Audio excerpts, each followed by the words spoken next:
And he was a very, very fun-loving young man. He loved people, and he loved life. And he was good to all of us. He was a darn good son. And I'm not just saying that because he's my son, but he was good to all of us. And we loved him dearly. At the time, he was wearing blue jeans, a Penn State football jersey, and a large parka. It's believed he may have taken a taxi to an apartment complex at 9903 104th Street in downtown Edmonton. It's not known why he went there or whom he met, but it has been determined he was attacked for some reason in the building's parkade. What'd you do that for? It's your own fault. Nobody is. What are you talking about? His assailants cornered him on the 10th level and chased him all the way down the stairwell, leaving behind a trail of blood. Better get after him.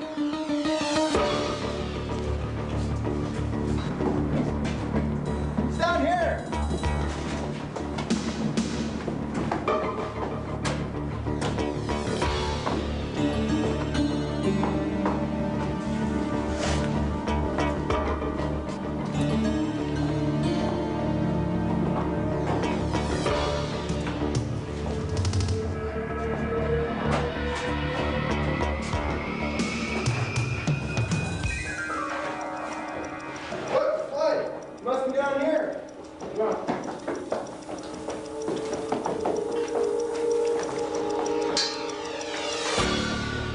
The number of stab wounds is excessive in that there were several of the wounds that were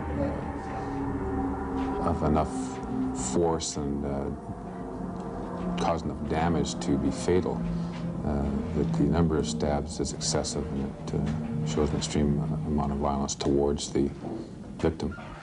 50 stab wounds is not common. In most of our stabbings, there are multiple, sometimes, wounds, but never, or no, I shouldn't say never, but seldom in the level of 50 or more.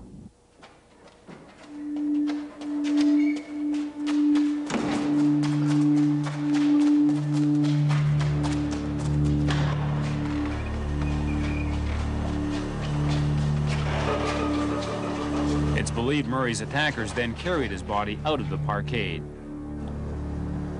They carried him halfway up the hill, stuffed his body in a doorway facing north, and covered him with garbage bags.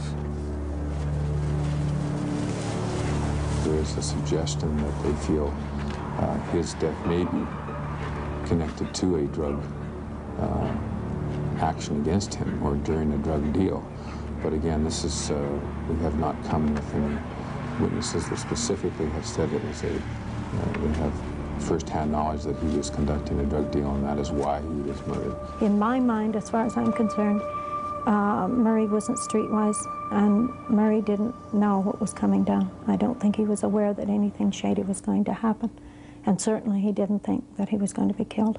Murray's body was discovered in the doorway November 21st, approximately 5 days after the attack. This case is particularly puzzling to police. Why were Murray's attackers so provoked as to stab him 50 times? Such brutal and vicious attacks are highly unusual, to say the least. But to top it all off, Murray's girlfriend, Kathy Gilligan, was discovered dead in their apartment the very same day. Kathy Gilligan was found lying in the bathtub of their apartment, fully clothed. Police have no idea how she ended up there. We found no trauma to the body whatsoever. There was no evidence of water being in the bathtub at any time. There was nothing ransacked or anything that would indicate that a battle had taken place or any kind of an argument or anything like that. There was no evidence of drugs or poison in her system. An autopsy failed to determine the cause or time of death, and there is nothing to indicate how her death is related to that of Murray's. I don't think it's a matter of coincidence. I have difficulty. We have two young people that are in perfectly good health. Murray obviously being murdered and found on the 21st of November, and Kathy Gilligan's body being found in her apartment virtually later on the same day. And I don't believe in that much coincidence. But there is one clue which could help solve this case. Police do know that a group of people showed up at the couple's apartment the night of November 16th, apparently ready to party.